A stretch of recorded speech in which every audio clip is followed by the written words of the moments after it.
Okay, Mr. Peter, I'm happy to be here, to be honest. I have many questions to ask you. The first, it's a very simple one. Can you let me know what TwinRed is today?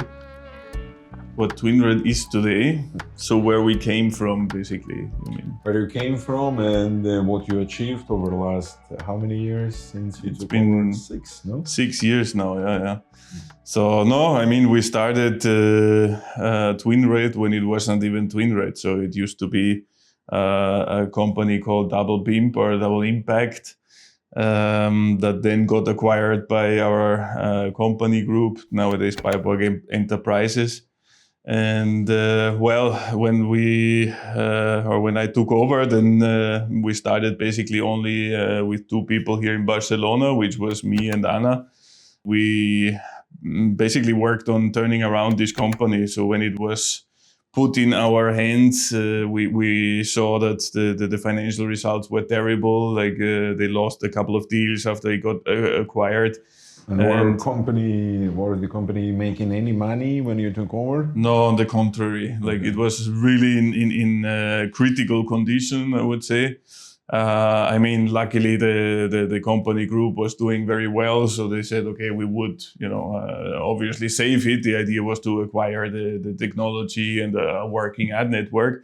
But it was not easy. And at this point also, we needed to see if the team that was there was up to the task and up to the challenge, because I mean, we set out from the beginning to become one of the top 3 networks in the industry, and later even more is still the goal. To become number 1? Yeah, that would be definitely the goal. Are you not there yet? No, we're clearly not there yet, but I think what was important is more that we set the groundwork and everything.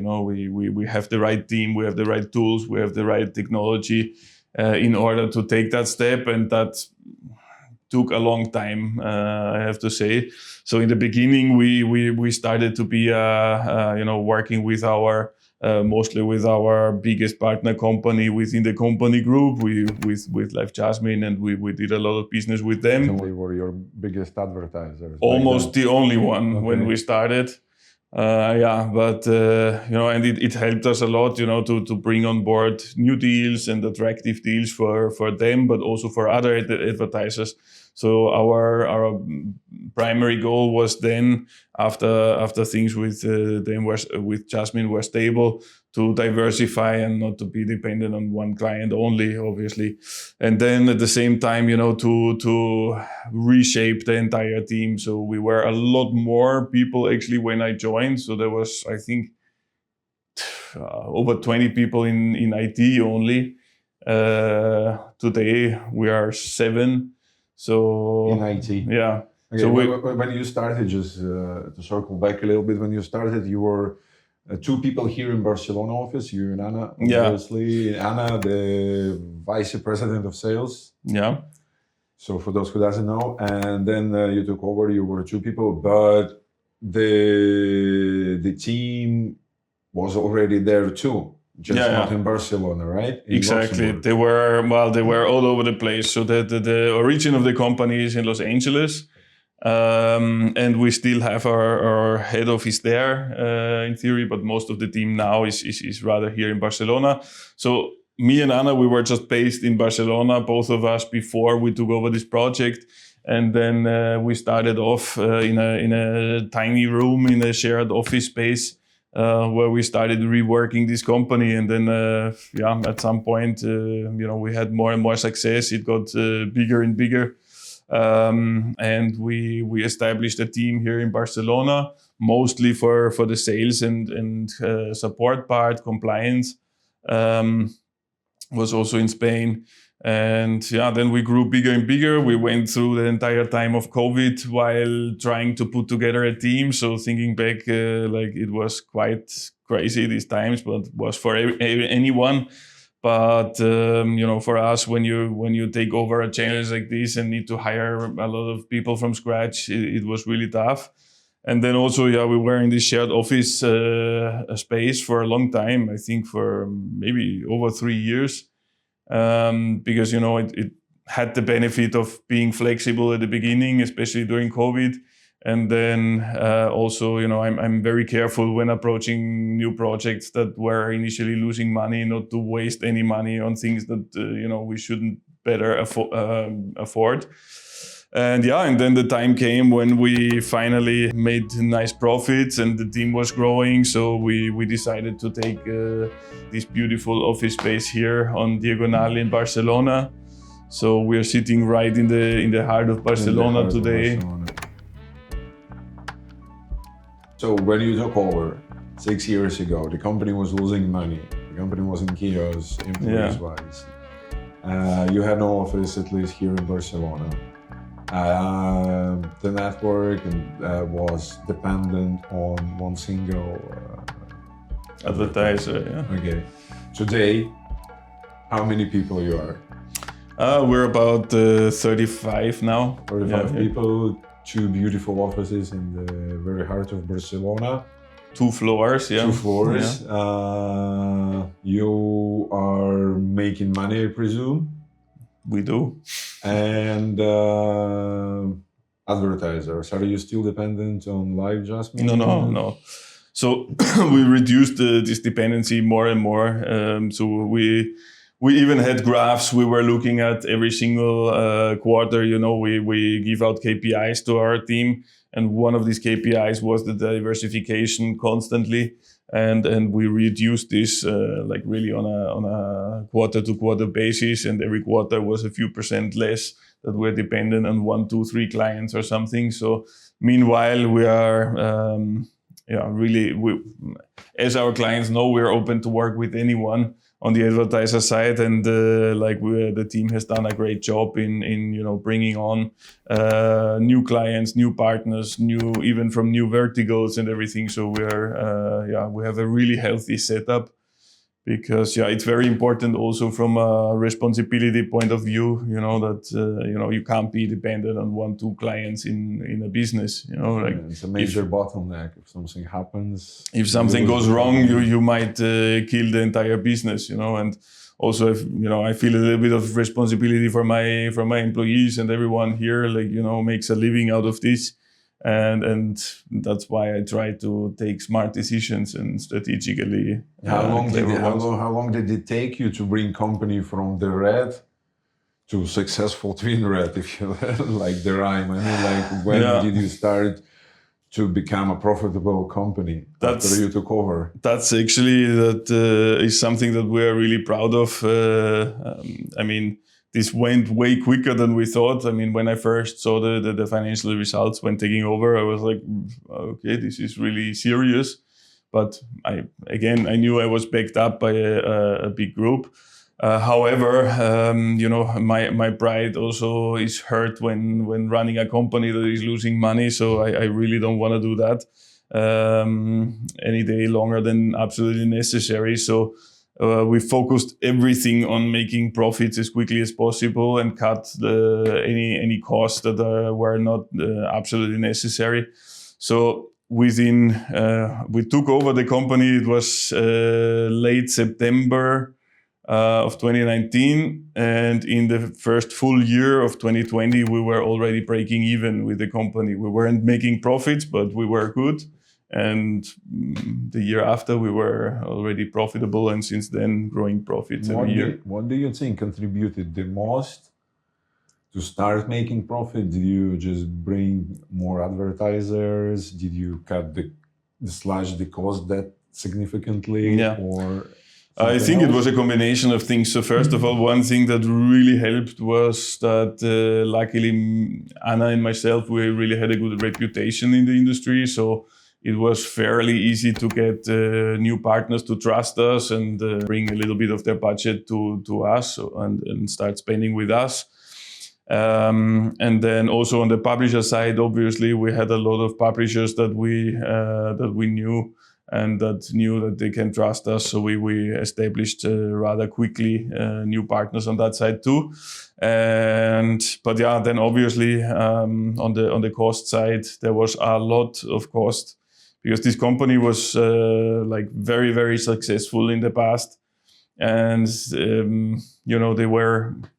they were not used to facing situations like this, so, and they kept hiring more people and with really high salaries. There was a little bit of loss of control over which platforms we're using, like third-party tools, which the costs were just too high for what it was. So I actually really enjoy this, like looking through numbers and seeing cost and finding things that we can just cut out without having any negative impact. So. And did you keep anyone from the initial team when you took over? I wouldn't say keep. I think this happened quite naturally, that the team reshaped completely, because it is an entirely new spirit that we brought in with us in running this company than what it was before. So most people who were there before couldn't really make this transition or follow us on this.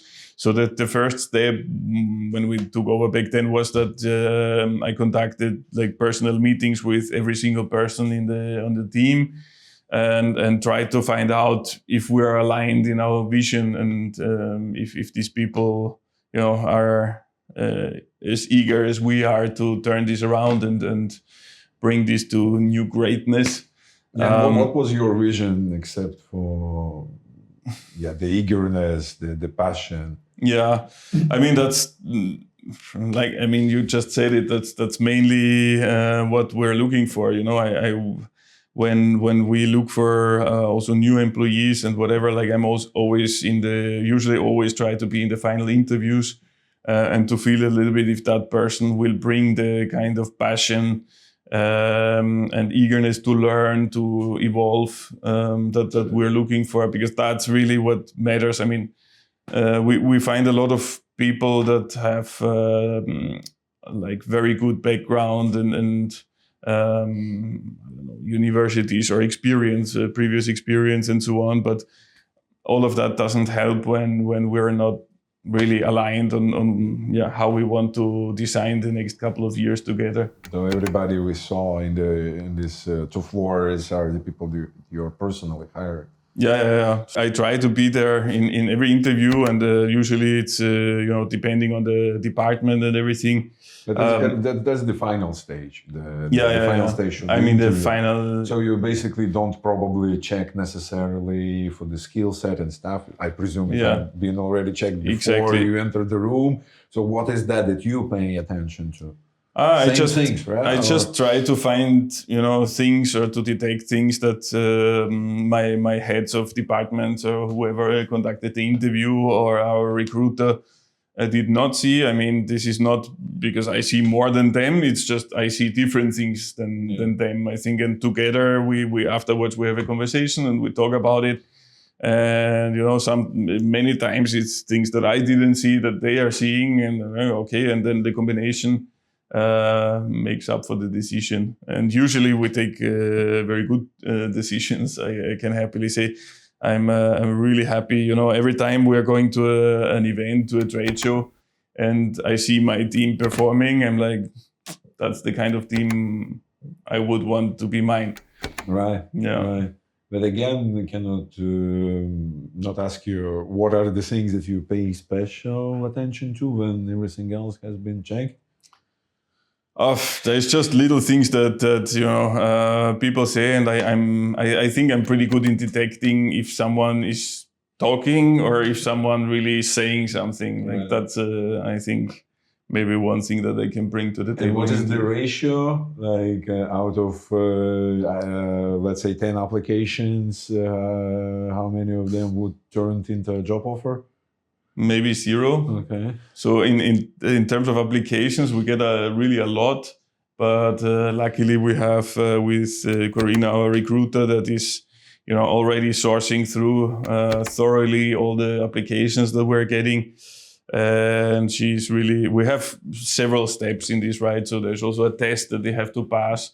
And then there's a first interview, well, actually already a second interview with one of our heads, together with the recruiter. And only then, depending on what stage or what it is, it would come further. But I have very little interviews actually that pass to my stage then in the end.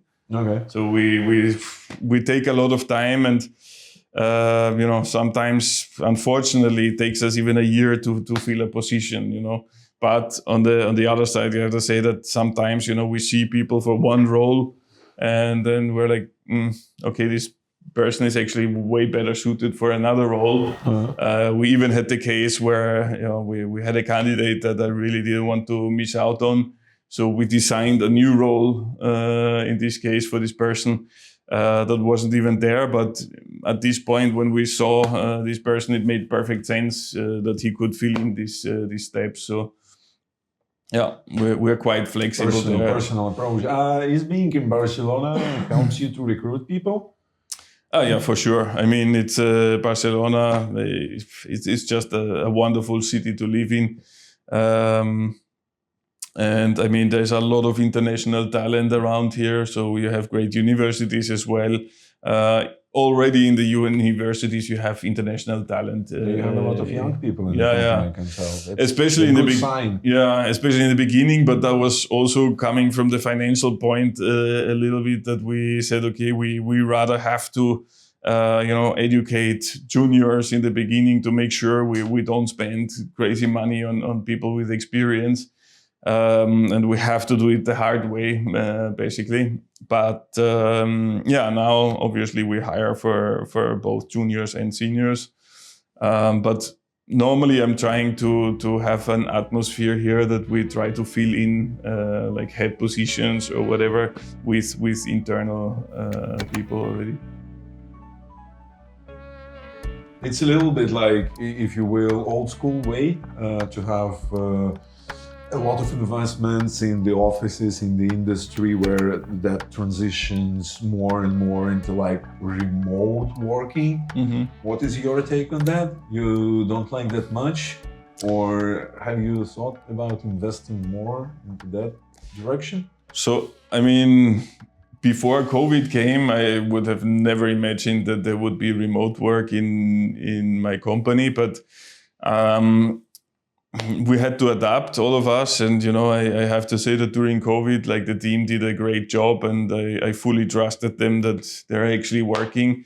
Also, in our case, it's, results are measurable. So if your portfolio grows as an account manager, it means that you're doing your job well. So if it falls, and the rest of the company is growing, okay, we need to see where is this coming from and why is this happening. But overall, here right now, we have 3 mandatory days in the office. So we have a hybrid solution and 2 days where you can work remotely. That counts for most of the people. Me personally, I'm still a fan of coming to the office, because I really feel that this connection with co-workers and everything is just different. So just a clear transition from like being home, sitting idle, to you're working. Almost like a Tumblr. I like that too. Yeah, but probably not for everybody. No, it's definitely not for everybody. So there's a couple. It's also not for me, really. I also know that I'm working better when I'm in the office. Like, I'm more focused. There's less distractions, whatever. But it's the modern times. But I feel that many other companies are moving backwards, actually, because they see that their results are dropping, or their output is dropping. But for the moment, we're happy as it is, and I think people are taking this seriously. And you don't have people who are like completely remote. We do as well. So we have like developers that work remotely, for example, or even in sales, we have a bunch of people that work remotely. But also there, I'm totally open to this, and we are now also hiring for remote roles. But then again, it depends very much on the character of the person. If I feel this is something that can work between us, so yeah. What is that you? Well, I like the idea that you're always present in the interview. What is else that you try at least not to delegate as a CEO of the company to others? It's a good question, but I actually like to think that I'm delegating most of the things, because I think that's the most important thing as a team, as a leader of a team, that you always find someone who can do the job better than you, and that's what I'm looking for. I know that every single part of our business is done in a better way by the person in charge than I could ever do it. So my job is just to find those people. Right. That's how you define your role. Okay. Yeah. Well, and then obviously my role is to help them, to give them the right tools that they need to excel, and to also keep up the motivation in the team a little bit, and the vision. That's what I'm trying to inject as much as possible. What brings you the most joy here in the office working? I think the most joy is just to see like how some of our people evolved. I think for me, this is really something special when you have been working alongside someone for years and you remember where they came from.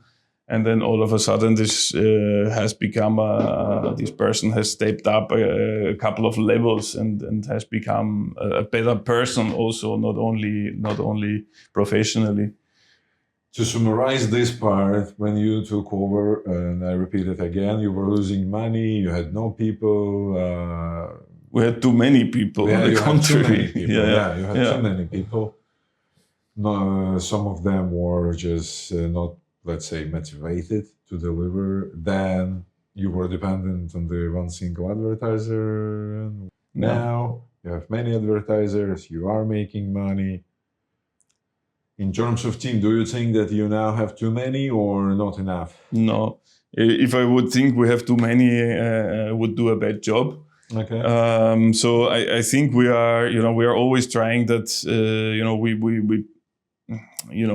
everybody reaches their personal limits, kind of, but obviously you cannot overwork people. So whenever we see that the team has reached a certain limit, we see how can we solve this. Is it needed that we hire another person, or is there another way around it that we can maybe facilitate simpler processes or whatever to make things easier. So in the future, my vision is that we don't want to grow too much in terms of people. We want to grow a lot more in terms of business. There is still a lot more room now, especially that we now have the right technology in place for that. And then in terms of people, I think we have a team that is very powerful, but we can maybe take away some of the very basic work they're doing and replace that with automation, and then the people can focus a lot more on actually giving really strategic advice to clients or So the direction that you're looking at is rather like automation than hiring more people. Yeah. What can be automated? Well, it's a technology. Yeah, it's a technological. A lot of things. Business. Yeah. I think you became like even more interested now. Yeah. No, because that's something like of your passion project. Yeah. No, I mean, obviously this is something that everyone is looking into at the moment, and I just had a few conversations with friends of mine also who run businesses or something, and it's clear that if you don't jump on this right now, like you probably won't be there in 3 years anymore. So, so you have to have a passion for this, otherwise you will lose the game. Yeah, I have a lot of questions about the AI tools. Yeah, we talk about them later. But automation, is it mostly AI or? For me, there's always AI is the buzzword, and then there is what it actually is. Most of the things are pure automation, actually, with little AI involved, where you can already improve a lot of processes. But on other things, yeah, there is AI involved. So whenever you want a support chatbot or whatever, you will have to, use AI in order to respond correctly. But you can very easily modify processes like we started now to do in finance, for example, where you move things from one spreadsheet to another or from emailing from one person to another. So all these things like cost a lot of time, involve a lot of people. There is a lot of room for errors. And these are things that we are trying to eliminate first. And when you save time, you save money. Yeah, obviously, yeah. You have some magnificent view over here. You cannot complain to enjoy it every day. Yeah, we're really gifted with this. We are very grateful for being in such a beautiful spot here. Now, when we have moved to your office, I wanted to talk with you a little bit more about the industry trends and the trends that are reshaping the industry almost, at least from my point of view. A lot of new faces, new companies offering these age verification solutions. Yeah. It seems to me that everybody is talking and it's being enforced across different countries here in Europe, not only in Europe, in other tier 1 countries such as the United States of America, the UK, Australia probably. Let's talk a little bit about that, but break it down. First, can you explain what the hell age verification is? There's so many things that are happening in Europe. Unfortunately, the countries are not aligning on one solution, or there's no clear guidelines and everything. So it's a little bit confusing at the moment for everyone involved. So I feel this could have been done a lot better.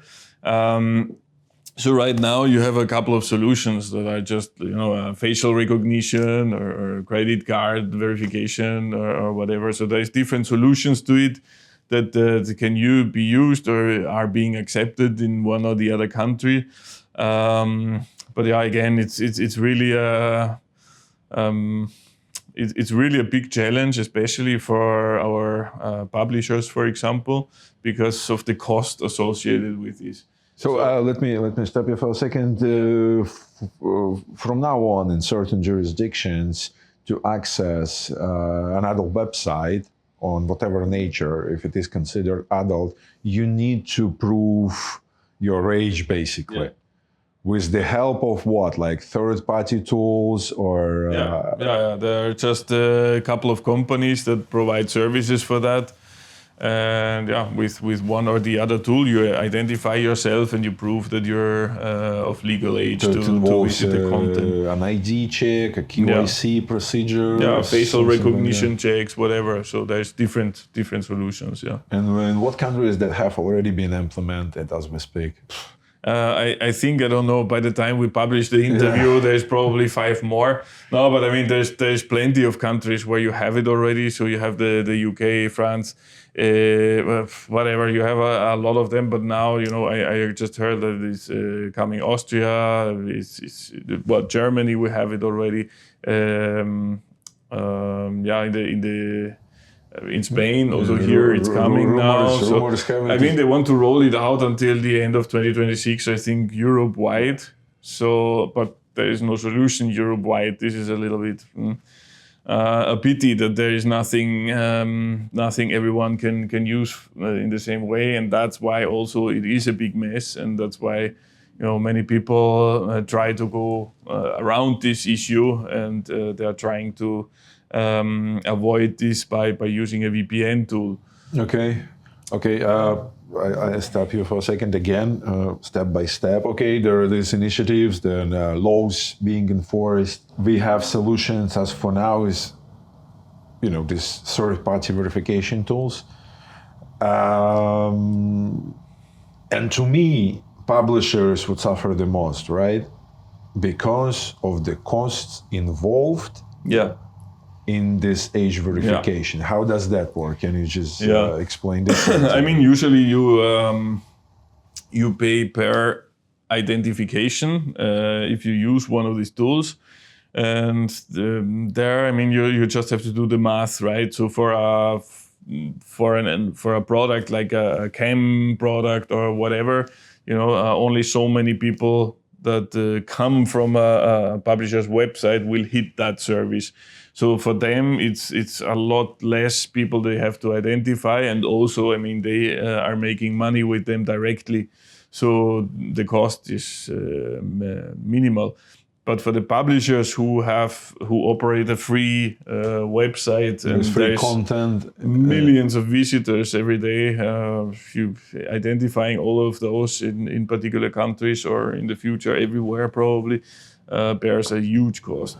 Yeah, like, do you know approximately the cost per identification? Is it cents, dollars? No, it's not dollars. Obviously, it's little cents, but. Then you have the issue that the volume again is the thing that matters. If it is even if it is like 10 cents per verification with 1 million visitors, you have $100,000 cost associated with that. If I am counting right, no? Yeah, I think you do. Like, I don't know. Yeah, anyways, it's still way too high. So the only thing that now is kind of happening is that.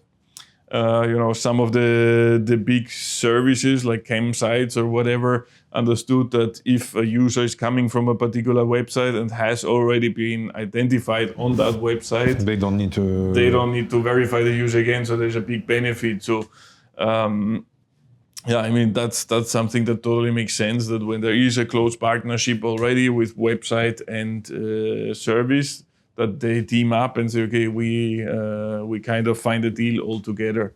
And that's something that we're working on now as well. But I don't want to talk too much about this. But the overall trend is clearly there, and it's a big issue. The next thing that comes with that is also something that, especially for an ad network like us, is problematic, is that the users that try to avoid this age verification and use VPNs. This is proxy traffic for us, so it's we cannot identify the country, the real user, so we cannot target them with the right offers. So that makes this traffic also a little bit worthless. So can that be sort of converted somehow? Like, can you find a way to identify? It's like super hard. It's not easy, especially in these days with all the data protection laws and everything. It's become almost impossible to identify a user in Europe, at least. From user perspective, people would rather, I'm presuming it's not only the minors who'd be using the VPN, but just general public people who doesn't want to get identified. I wouldn't want that. Yeah. I watch porn. I wouldn't want to, give them my ID or anything like that. So I would just start using VPN. That's the issue, right? Yeah, exactly. So, but then again, there's different things to it. So once you are verified, you can, continue to identify yourself. This is one thing. So maybe you identified yourself with a completely different vertical or website. And then you can use it. And you can use the same. So you only do it once. So people will have to deal with this in the future. Almost like a signature. Yeah, exactly. So this anonymous internet, as we were used to when we grew up, doesn't exist anymore. No, really. It doesn't. Yeah. And but then also, the thing is, we have to think about the new generation then that are much more willing than to accept these rules again, because they are growing up with this. Exactly. So it's for us, it's very almost disturbing that we have to face all these blockers and the internet isn't free anymore as it used to be. But we have to live with those changes.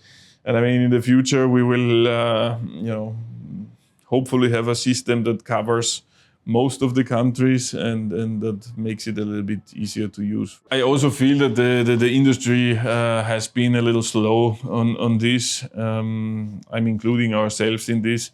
And sometimes it's a pity that we're not teaming up more.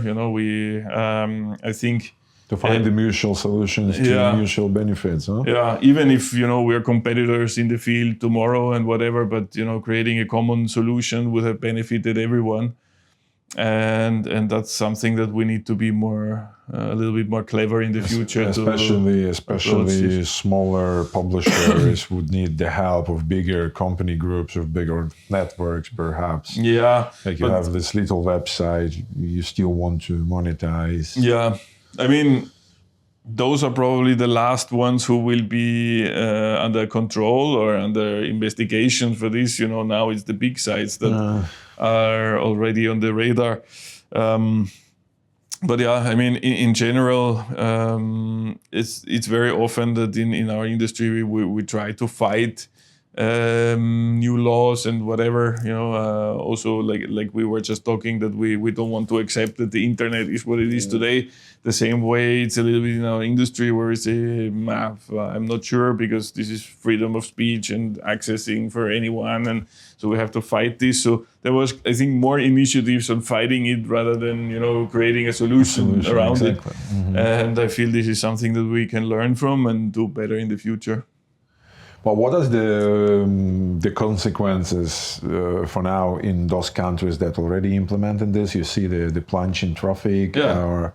Of course, so there is a drop in traffic. Like many of the big sites, even if they don't have a solution in place right now, they're even blocking the traffic in those GEOs.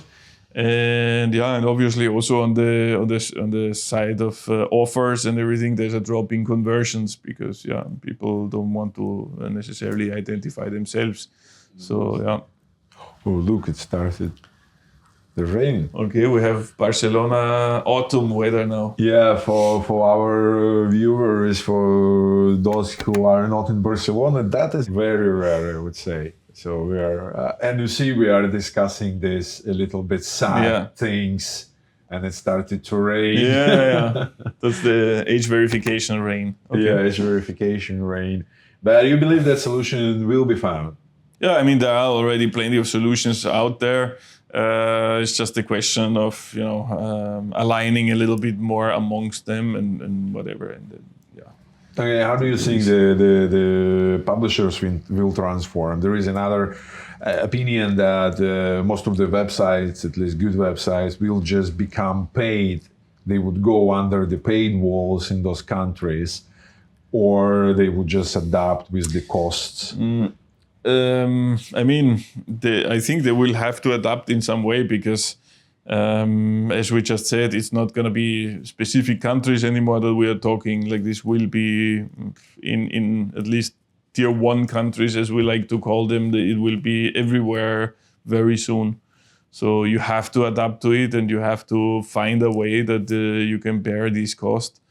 But I feel also, as I said, there are more and more synergies that appear, and that there are ways that we can find to solve this. And we are working also on a way here how we can solve this for our publishers, that they don't have to bear the cost, but anything that you can speak of, the measures that you're taking now? No, we're just working on a solution for to use now, but we are also looking to use solutions that are already in use as well, because they already have databases of users, and that makes it easier and more conversion friendly, obviously, than creating a new solution from scratch. But do you think that there there could be many solutions and even opportunities for the industry? I mean, every challenge is an opportunity in some way, that's how you have to see it. I am just thinking now, for example, in those countries, let's take the UK, because I think they have the biggest, they are the strictest jurisdiction as for now. I think they really, crack down on free internet recently, and okay, if you are verified on one adult website, would it work on another? I mean, that's the whole point of it. So that's why all these databases hopefully will be shared within the same tools in the future, and then you can maybe implement in one tool 1, 2, 3, 4 different partners, and you will have one or the other will cover this user, hopefully. Okay, we will be keeping a close eye on. Yeah, most certainly we'll have to.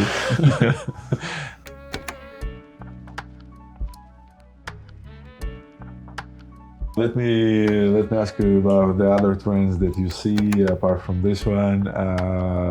And we're not talking yet about AI tools, not yet. Tell me what else you have been paying attention to recently. I mean, what we see in our case is that we have more and more mainstream clients also, tapping into our traffic sources. So this is something that I'm really happy about, because I was speaking before about diversification, and that's not only... That's a whole new world now. Yeah, huh? Not only in number of partners, but also in terms of verticals, So you always have one vertical doing better than others. Some are, doing well since ages, but, things are changing and dynamically evolving, and you want to, have a piece of everything ideally. So yeah, what we see in concrete, for example, is like iGaming clients. This is really a trend that is not, slowly has come back. I need to say, because I remember that 10 years ago there was 0 iGaming clients. I think maybe it was more 7 years ago or something. That were buying adult traffic anymore. But after all their cheap traffic sources like illegal torrent or streaming websites disappeared one by one, they had the issue that there is no more cheap traffic to buy. And they finally understood again that it is their audience that we are providing at the end of the day. So so I'm really happy that we see this trend again, that they are coming back more and more. And we're also for that we're testing internally also this kind of offers. You have let me stop you here. You have your own media buying team. We have an internal media buying team here. So it's very important for us always to know what works and what doesn't work really out there. Also, that we know our own traffic. So we always test our own traffic sources with real offers. And so on including iGaming. Including iGaming. So, but also the traffic sources. So on one hand, if an advertiser comes and tells us, look, your traffic isn't converting, it's bad traffic or whatever, we can, discuss this with him and say, okay, maybe, it's not the traffic. What offer do you have, and what are you running, and how are you running it, on which sources are you running it? Because we have tested this traffic, it's working for us. In this vertical, because also we test every single vertical that we're working in. And and then also on the other side, obviously, we're testing specific offers to understand if this is something that that is working on our traffic. Yeah, so then you can suggest it to the clients, or at least see that it's working, and then go out. We also like to share this with our clients. So our whole media buying team is encouraged to constantly be in exchange with the other teams in the sales department, and make sure to inform them about the performance that they found, so we can pass this on to the clients. To be totally honest with you, since recently I started to see more and more like case studies and even like public talks at the shows. Yeah. About running iGaming offers on adult sources, even like about retargeting and retention. We posted about this in quite the morning a bit. You are browsing YouTube, but in the evening you end up watching something slightly more adult, and the same users can be down. This is something that we're trying to promote since years already, and push advertisers to test this solution, that we have a huge audience that we can cover, and if you put our pixel on your website, you can then retarget your users in our pool of sites that is a massive one. And it's very affordable as well. Absolutely. Especially when it comes to retargeting. I mean, those are the users you really want to keep, the ones that are hot right now. So, yeah. How does it work? You just install the pixel on your website, and then you can run, and then you upload it directly Yeah. when you create a campaign. Exactly. Right? You just you add it to the campaign creation, and then you can retarget those users that performed whatever action you want to retarget. So if they were just visiting your website, or if they were it's a gold mine.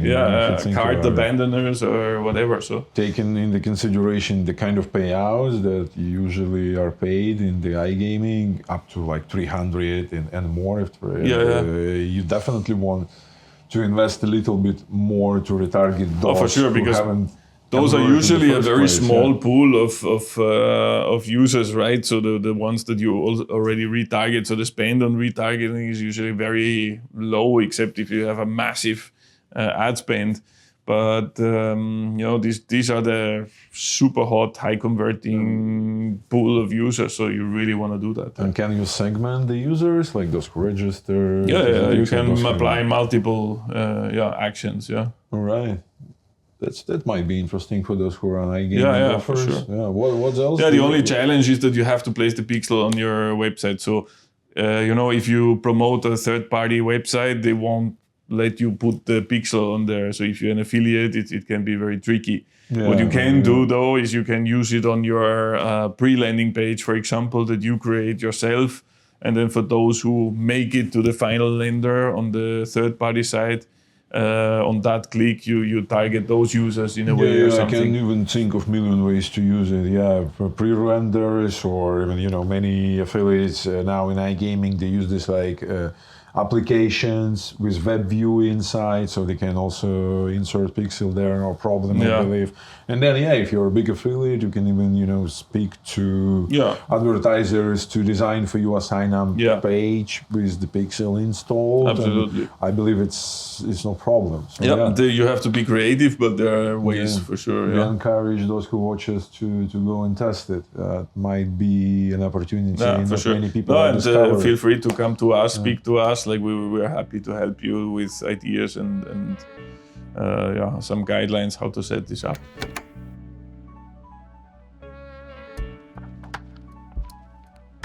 What else apart of iGaming?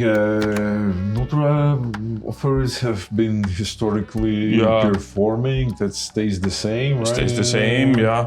What else well, there is obviously this. It's not even a trend anymore. So that since I don't know 3 years or something like that, we have the AI girlfriend niche that is becoming bigger and bigger.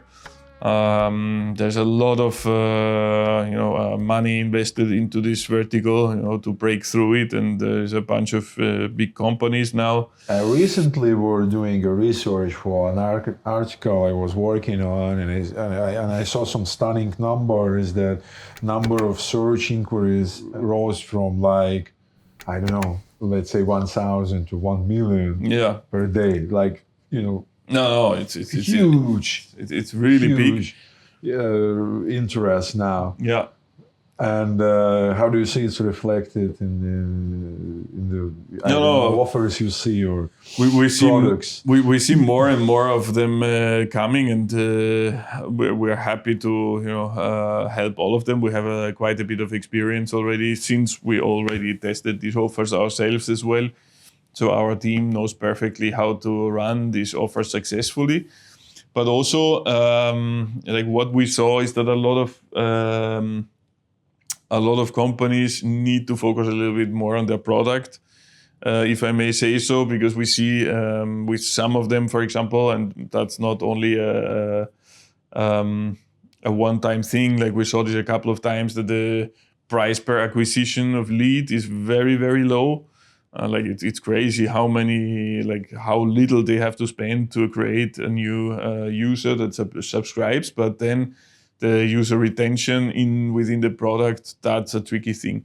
So we see a clear difference from the top players in the industry, which have mastered this and which actually provide a very good user experience, versus the one that rather sign you up and there's very little to do in the platform once you are subscribed, and then users are canceling, or they are not paying at the end of the day. They're whatever model you have, subscription based, right? The products. Yeah.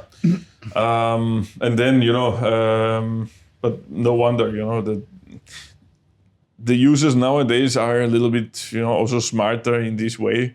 The new generation, we saw this, unfortunately, this trend that the dating offers are struggling a lot. There was a lot of moderated dating out there, or still is.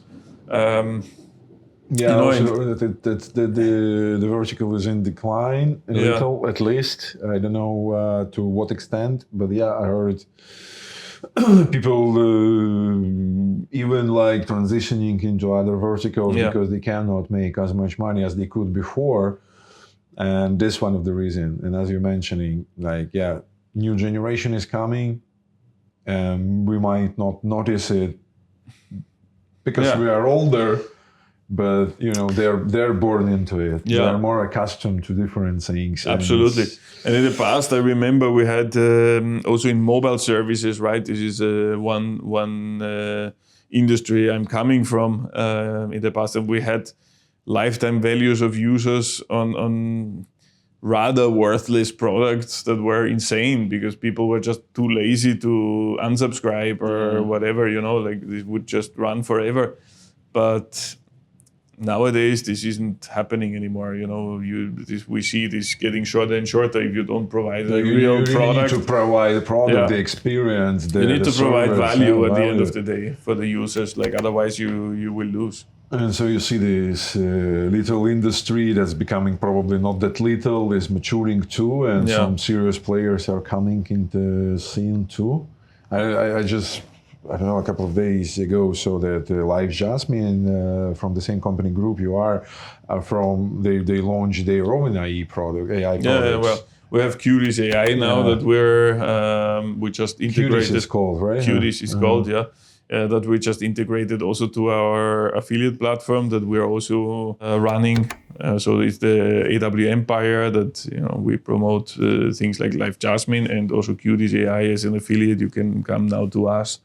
And promote it as a completely separate product. Yes. Standalone product. Okay. Yeah.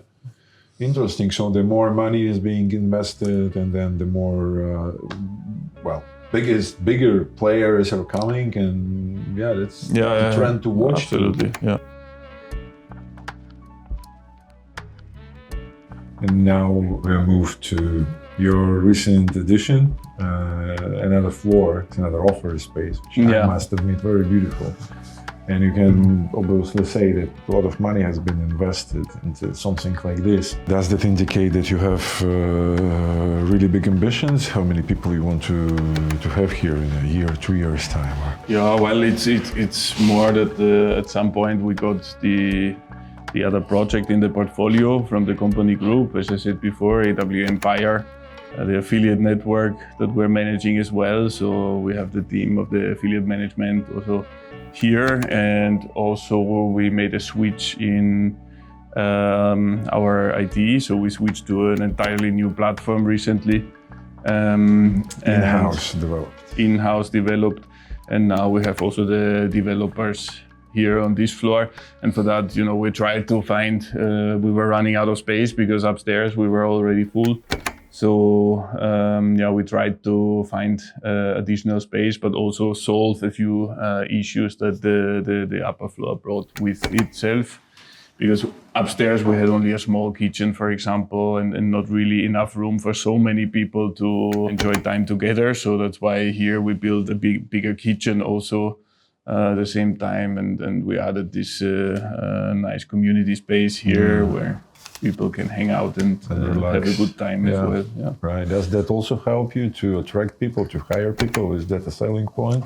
I would think so. I mean, I can say that already when we were in the shared office space, we had quite an ambitious team. So it's not necessarily the office, but obviously it helps to be in a good surrounding and at this size especially. Okay. I wanted us to talk a little bit more about the AI trend that's taking every industry by storm. We have to talk about this. Exactly. Obviously. And our industry, including, you already mentioned some of the offers, AI girlfriend. What else? that you have been noticing in terms of new products, new offers, new content? Yeah. Well, in this regard, there's obviously a lot of content created in this direction, and also, there will be, especially in the content creator part, I think there's already, AI people selling their content. And then also in the chem vertical, obviously, it has arrived. So there's... I saw a couple of examples. Jesus Christ, impossible to tell.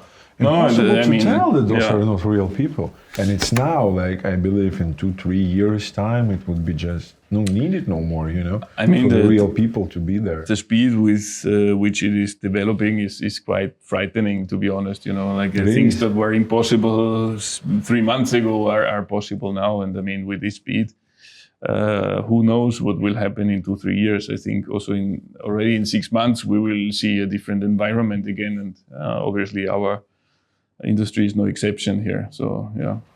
Do you think that there will be still room for real people, real human interactions in the future?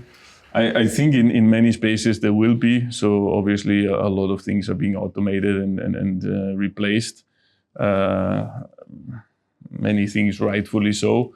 But also in our industry, there will definitely be always a demand for something real. It might become a kink one day. Yeah, probably. To see real people. But also, I think in the future, it will be also, as we speak about a lot of guidelines and laws and whatever is coming, I think it will be also something that will be flagged in the future, clearly. It's already becoming mandatory in some spaces. Exactly, and so it will be in our industry. So it will be clearly a segmentation between real and fake AI. On the business level, we already touched a little bit the automatization project that you are interested in, and the automatization processes that you try to streamline here. Have you already thought, or maybe you already started to undertake any AI-related project here? Are there any plans? Yeah. So again, it's always worth differentiating between automation and real AI. But many times you use both parts for that. But basically, whenever we have a management meeting or something, then we discuss. Okay, we need more resources in this and that field and here and there, and more than ever, we started looking a little bit outside the box and say, okay, do we really need to hire 2 more people in this department, or is there another way around it? And then can we, also use the resources, the human resources, especially that we have, in a smarter way, and give them, bigger challenges, rather than basic work that we can probably upgrade. So typically, what we would be looking into is have a support line that is fully automated and fully AI.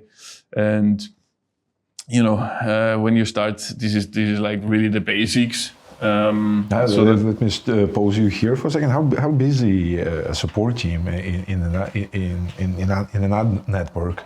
Usually, do you have lots of inquiries, like on daily basis? Yeah. We're in constant contact, obviously, with our clients, and we get questions and whatever all day long, and that's exactly what I'm talking about. So simple questions that they're asking, they can be answered easily. And most of them would be simple questions, I presume. Huh? But I mean, my team is also preparing strategies for them and really helping them. They are experienced media buyers on the other side, and yet we need to help them how to deal with our platform, how to make use of certain features or whatever, and make the most out of it. So this is the thing I want them to focus on more, rather than answering simple questions. So this is something that we need to change for sure. But yeah, then the next thing is that AI, obviously, if you train it well, it can also answer more complex questions, and it can also interact with your entire algorithm if you want it to. So adjusting campaigns, you mean? Yeah, absolutely. Yeah. So I mean, we are taking the first steps now. Some of our clients are eagerly waiting for this step, but we are releasing now next versions of our API so that you can interact more with our platform through your own commands. And I mean, that's something, if you want to think it further, there's almost no limits that you can do in the future. And we're definitely considering all these options that the AI is providing us now. It's just a matter of, you have to think also, is it really always the right thing to do? Do you want to give AI control over all your budget?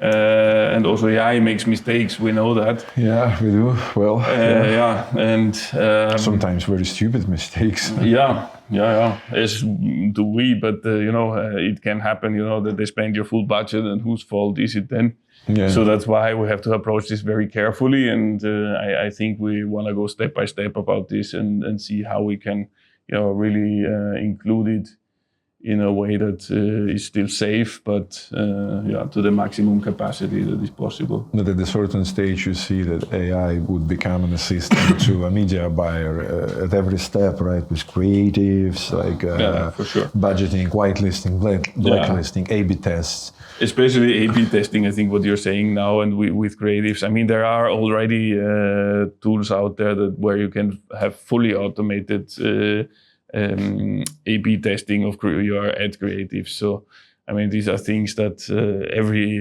media buyer will have to use in the future, because it will, go with such a speed and. It's almost like every developer now would have Copilot, it's called, or whatever, like assistant.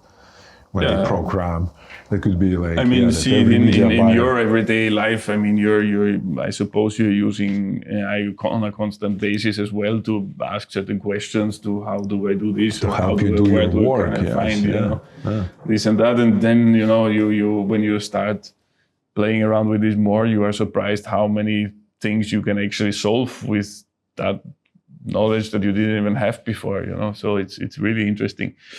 But yeah, again, back to our platform. So we just launched the new version. So for now, our clients have to be a little bit patient with us. We're still polishing it up. Yeah, we're still polishing it up, but we're definitely thinking in a very creative way ahead, and we want to be on a top league in our technology.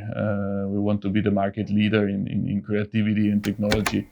So this is something that we really are striving for, and that's why we made this change to the new platform. So we have the basics in order to do so. Yeah, and if we speak about that, you decided to create everything in-house and from scratch. Why not acquiring a platform, or maybe using the solutions that are available? Because there are some, definitely.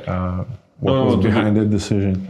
So to be very honest, it was a combination of both. So we did acquire a code base, an existing code base, but then developed it to what it is today and to our needs. So I'm really happy with what we did so far.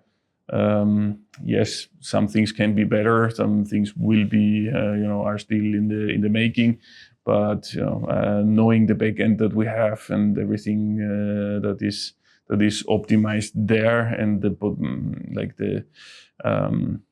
potential of it is just very, very big. Does it take bigger IT team to maintain the technology? No, the funny thing is that it takes a smaller IT team actually to manage it. So that was the whole idea of it, that we wanted something where we, this was the question that I asked my previous IT team was, how can we become better? How can we become faster, more efficient, and whatever? And the answer was always, we have to hire more people. And not direction that you wanted to take. No, absolutely not. And and also, I saw that there was no way forward with this. The code base was quite old, and it was like a huge code base. It was that you inherited from the company that was before. Huh? So it was a very good, technically a very good platform, but it was at some point it's time to say, okay, let's abandon ship and move to something new, because there are some things that you cannot keep fixing or improving, and things have changed a lot in the last 10 years. So now we're using I want to think the most modern ways of how to run a platform like this in the most efficient ways, and our team is constantly also focusing on how to improve steps, make things faster, make things more cost efficient. That's a big thing in our industry, obviously, since we have such high volumes. Like efficiency is key in technology. So. And API you mentioned is just for the first time you're going to introduce it, or no, we have our API there, but it was in the beginning quite limited in functions and things that you can do with it. And now in the next step we roll out a few more features, a few more things that you can interact with. So I hope that this will satisfy the clients for the moment. But we know where we hear you, and we know where the demand is, and we definitely go further in this direction. Before we finish this one, I wanted to ask you what, if you already know that, going to be 3 main focuses for you in the next year? I think we have been talking about this a lot. So I think the whole thing of automation is something that comes first. So we are going through different projects now that each department has to come up with things they can improve by automating simple tasks. And also, I guess they also have fun doing that. It's a good experience to learn how to do this and how to automate this. So that's really the number one. And then, the next thing is that, again, going back to our platform. So there is probably the biggest ambition that we want to come out with a few features next year that hopefully will make the entire industry look at us a little bit more. And the third one, your platform, your automation. The third one, I guess, is just that we want to keep our high standards when it comes to the team, and that we want to make sure that our team is happy and motivated, and we support them with the best tools and treatment possible in here. So also there we have a few ideas how to improve that. Right.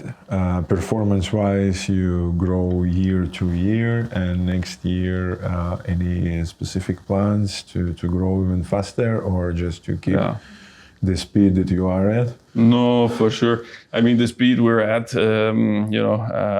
is good, but this year obviously we sacrificed a little bit of the growth in order to facilitate the transformation to the new platform.